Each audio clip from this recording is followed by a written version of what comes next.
Harley Earl was probably the most influential man in American automobile design. A lot of people share the spotlight, but don't kid yourself. Bill Mitchell was the driving force. Everybody will light up when you say Zorar has done talking.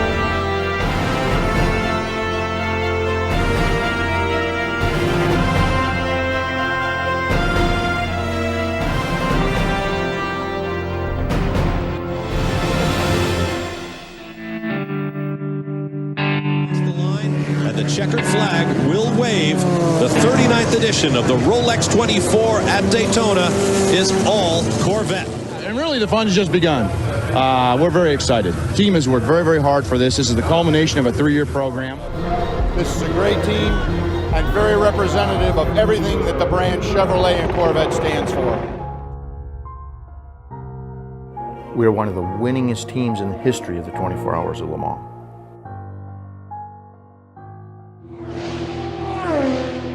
You take a great street car, you build a great race car. Corvette Racing, we take no prisoners, we never give up.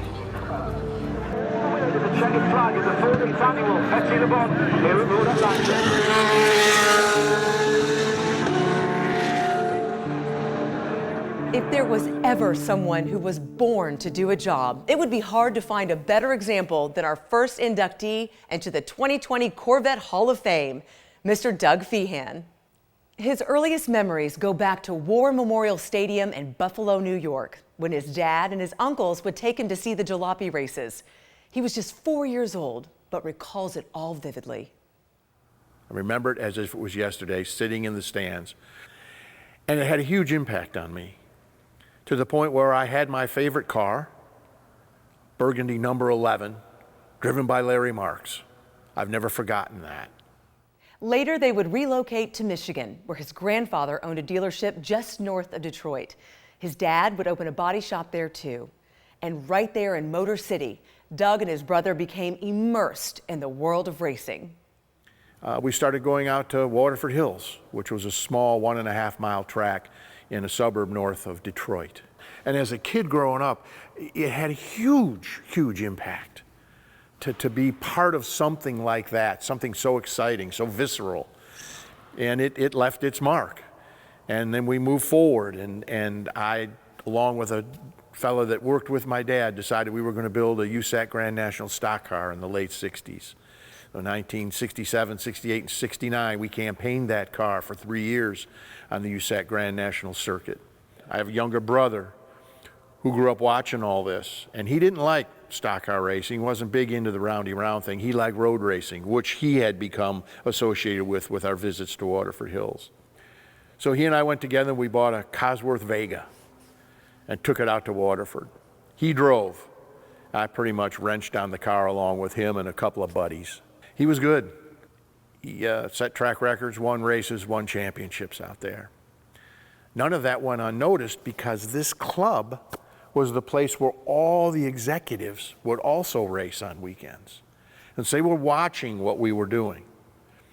And the starter happened to be a guy by the name of Mickey Mattis. He was the official starter at Waterford Hills. He was also the motorsports marketing guy at Ford. And he said, listen, he said, we've got a program coming up, a new car, an SVO Mustang. Would you guys be interested in doing a low-key program, racing national races in SCCA, utilizing this SVO Mustang? And of course I said, yeah, darn right we'd be interested in it. It was there that Doug began to see the relationship between customers, suppliers, manufacturers, and racers. He also discovered his gift for networking and the ability to bring people and resources together for a common goal. We had the program set up, we were working on the schedule, and I had this, and I'm thinking to myself, you know, this is a official Ford factory program, albeit amateur racing. I said, I thought this had some level of salability to it. And my girlfriend at the time, who ended up being my wife, had a contact at Mac Tools. And so she set up an appointment, and I went down and met with the president of Mac Tools, John Campbell. Well, they had never really been in motorsports, but I had put together a marketing program for them to integrate what we were going to do with this SVO Mustang. They liked it. The deal came down. We did it. And in 2 years, we doubled the size of Mack Tools in gross sales. At that point in time, John Campbell said, would you have any interest in becoming the director of racing for Mack Tools? Racing is a bad drug. It's just a bad drug, and it's really hard to say no. And I didn't. I said yes, and I became the director of racing for Mack Tools.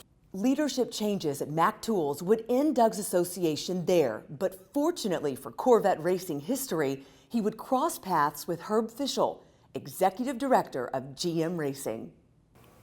Herb came to me and told me that we were going to be seeing a new C5 generation Corvette.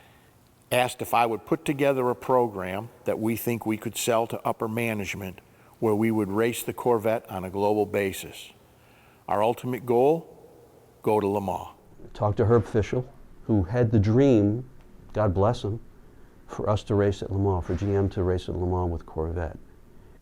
So that's when I became familiar with Fehan, the doctor, and Gary Pratt and Miller. Fehan, Gary and I don't think that there could have been a better combination of guys working together, the camaraderie, but the focus on the car and the success.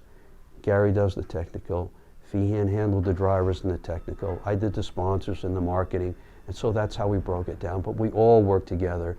Sports car racing in particular is all about teamwork, but there's always the unexpected things happening. Calmness under catastrophe was an attribute that Doug had. He had a never say die attitude about him, and I think over the years, Doug Fehan brought that type of character and strength to the Corvette team. Every wrench we turned, every test we did, every remark we made was making Corvette history. We'll let those who lived this adventure with him take it from here. In the motorsports world, Doug Fehan is and always will be Mr. Corvette. After joining GM Racing in 1988, Doug was given the reins of the Corvette team by Herb Fischel in '96. And ever since then, Doug's name has been synonymous with Corvette racing. Doug Fehan, all the fellas in that team, they have worked so hard for over a year now getting this thing just for. We actually got our first win that year at Texas, and that was a huge turning point for the entire team. I mean, we had worked so hard to beat the Vipers. Viper has won 12 straight American Le Mans Series races. 13 is their unlucky number. That was when the winning started, and it hasn't stopped since. I mean, the next year we ended up winning Daytona overall. This is the acme for the factory Corvette effort. In their third season, they have done what seemed so far away just so recently. They will come across the line, and the checkered flag will wave. The 39th edition of the Rolex 24 at Daytona is all Corvette. Jim Miller has brought the business knowledge to the program. Gary Pratt has brought the practical knowledge, and Doug Fehan, he's the doctor. He always does a great job at presenting Corvette racing. I always hate going up and talking in front of somebody after he talks because he always does a great job. Doug's been just 110% effort on making, Corvette racing a success. Without Doug being there, who knows if the program would have got kicked off in the way that it did, and how many lives it's changed and how many victories wouldn't be there. I think Doug's legacy is really the face of Corvette racing for over 20 years. That when you think of the passion and enthusiasm behind Corvette racing and the drivers, the crews and everything, Doug is kind of that centerpiece that we all go to see what's going on, what's exciting, and get motivated. Dave Hill used to have a saying way back, we had bring the racing spirit to work. And that's really was Doug's racing spirit. And we tried to bring that into the production car world and the engineering world. He has so many talents, has contributed in so many ways to the Corvette community. In my time, 27 years on Corvette, it feels like Doug's been there from the beginning. And he really was at the inception of the race program. He really was one of the key people who started it, convinced General Motors to do it and built it from scratch to what it is today. Arguably the most successful race program ever. And a lot of people would think about that in terms of how many wins. You can measure it that way. You can measure endurance, how long has it been running, and the consistency that Corvette Racing has had over the years and years, and both of those are great. But I think it goes far beyond that. Doug has been one of the people who's knit together the entire Corvette community. It starts with racing, but right from the beginning, he was a huge advocate for getting the race program and the production car team arm in arm, finishing each other's sentences, enjoying each other's work, and collaborating on both cars, both the car on the track and the car on the street. Manufacturers for years had said their street cars were racing inspired. We turned it into racing derived, basically completely integrating the teams. One of Doug's legacies is it's going to continue into the future. There'll be products out in the future that are impacted by his tenure in Corvette Racing. Beyond being smart, Doug is also fantastic at building and maintaining great relationships. That means with drivers, with team owners, with sanctioning bodies, and especially with our customers. One of the things that impresses me so much about Doug is not only his success as the program manager of the racing program, but he's one of the best ambassadors that Corvette could have. All you have to do is attend a Corvette corral at one of the racetracks, and it is so obvious the strong link he has to the Corvette world. Doug did things the right way and made sure his teams did so as well. He knows what racing is about, especially endurance racing, where you always learn, win or lose. We broke the car, but we learn from breaking the car, and we won't break the car the same way next time. And he's like the Corvette general of us, and I found that out like in 2001, I believe, when we were winning the race by multiple laps towards the end. Of course, cars were all dirty from racing and everything. And it's like, well, we're so far ahead. Let's bring them in the garage and let's polish them up so they look really good for the photo op after the race. And to do this, we decided, well, we're not going to have everybody watch us do this. So we closed the garage doors, and Doug comes in and with Benoit, who was our French connection, and they go, "What are you doing? You closed the garage doors." Well, yeah, that's so everybody couldn't see what we were doing.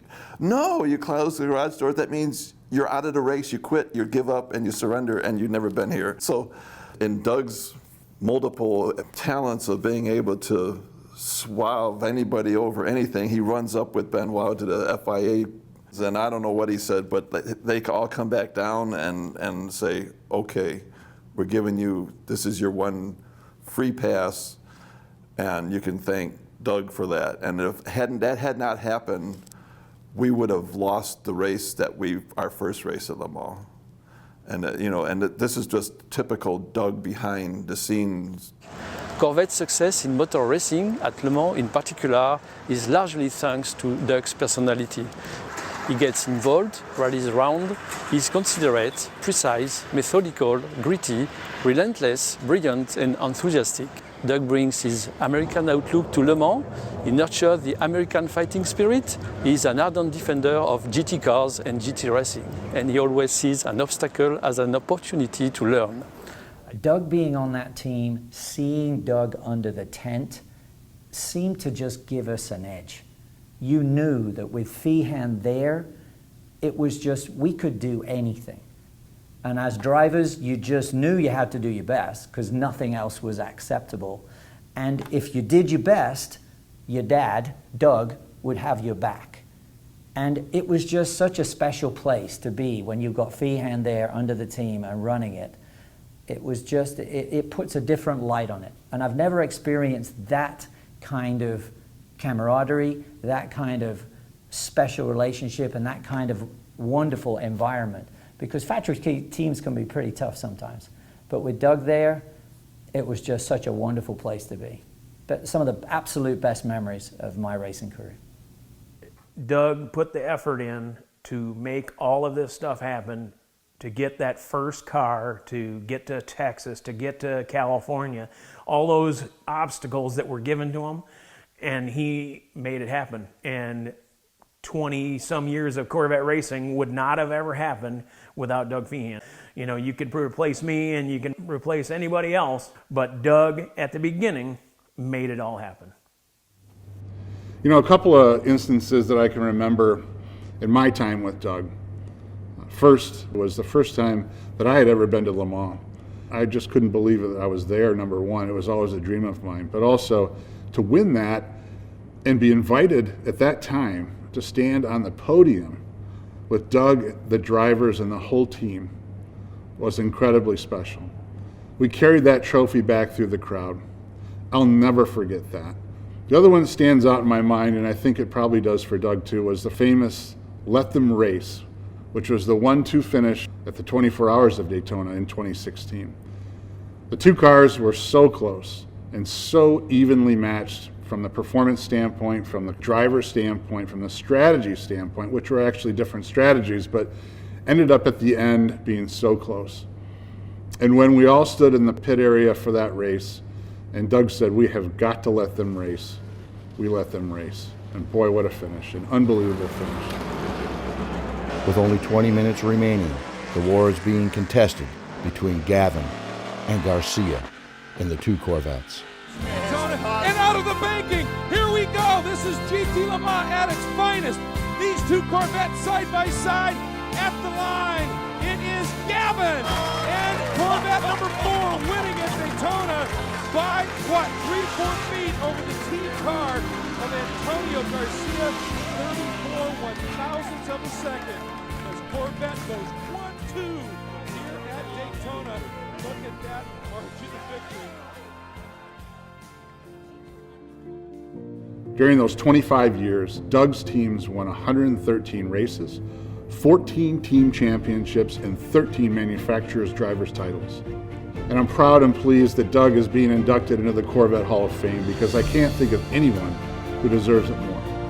So congratulations, Doug, and thank you from the bottom of our hearts at General Motors, our fans, our engineers, our teams. It's been a great run. We couldn't thank you enough. Congratulations.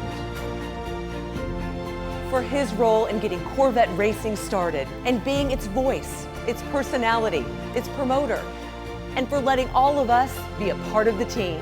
We proudly welcome Doug Fehan into the Corvette Hall of Fame.